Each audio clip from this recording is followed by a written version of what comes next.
Hello everyone, this is Sridevi from Talapadmavati International School, Varangal.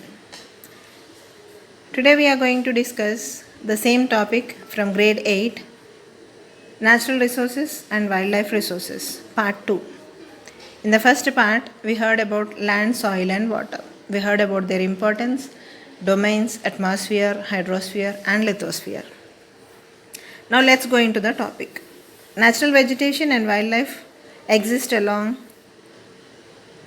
in the narrow zone of contact between the lithosphere, hydrosphere and atmosphere, which can be called as biosphere. As the life exists on biosphere, all these domains are equally supporting the life on the earth.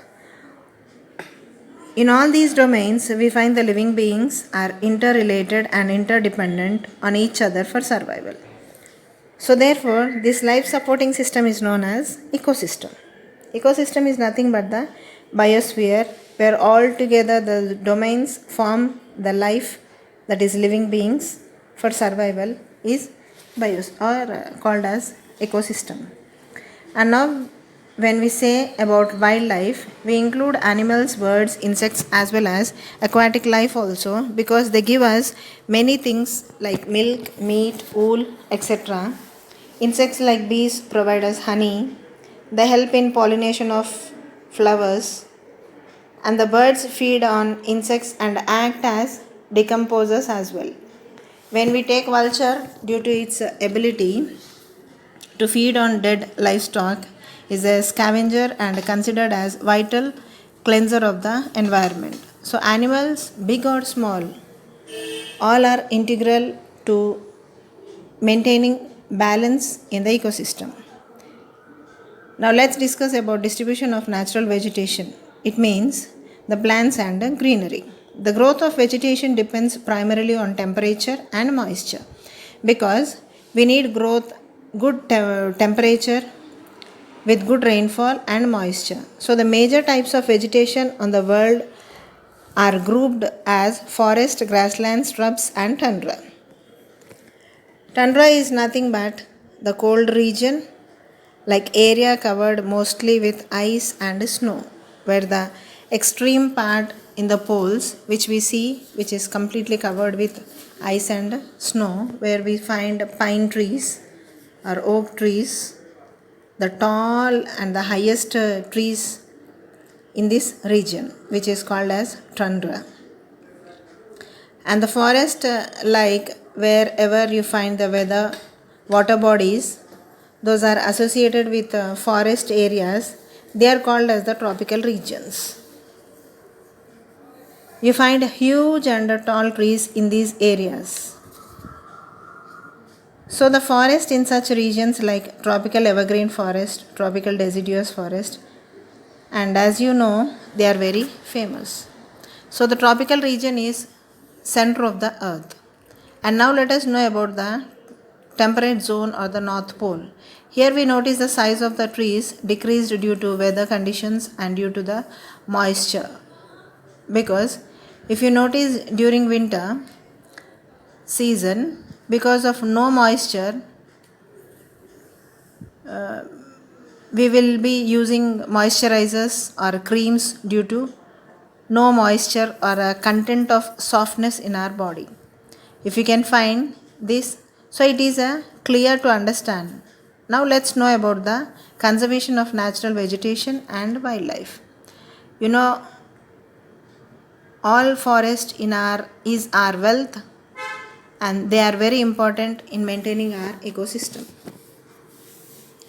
Changes of climate and human interference can cure the loss of natural habitats for the plants and animals. Many species have become vulnerable or endangered, and some are on the verge of extinction. There are many such reasons where many animals are being killed for their skin or for their hides or for their teeth or bones, anything. So many such animals are there which are extinct in the nature, which are being killed for the personal use of human. So deforestation, soil erosion, constructional activities, forest fire, tsunami, and landslides are some of the human and natural factors which accelerate the process of extinction of these resources. And hunting is another activity that is affecting animals like tiger, lion, leopard, deer, etc. for their skin, or as I told you, even the birds also like peacocks, ostrich, etc. for their feathers and so on. And the only way to conserve this is to bring awareness in the people, and the other way to protect them is the national parks or wildlife sanctuaries, which helps them to exist their life happily as they are the homes for the animals. And you find so many such things in our India, in the northern part of India, too many such wildlife sanctuaries which are being reserved for animals. And biosphere reserves are made to protect our natural vegetation and wildlife. So human activities like awareness programs, like to say social forestry or Vana Mahotsava, they are being nowadays conducted in most of the schools and colleges to bring the awareness in the society, to understand that in what stage we are, and to protect ourselves we need to protect the nature. And not only India, even most of the countries passed a law against the trade as well as killing of birds and animals. In India, killing lions, tigers, deers, etc. is a very big illegal part. And the international convention called as CITEC means Convention on International Trade in Endangered Species of Wild Flora and Fauna. So in such a way, too many such actions are being taken by the human who is not taking it as serious to protect this Mother Earth.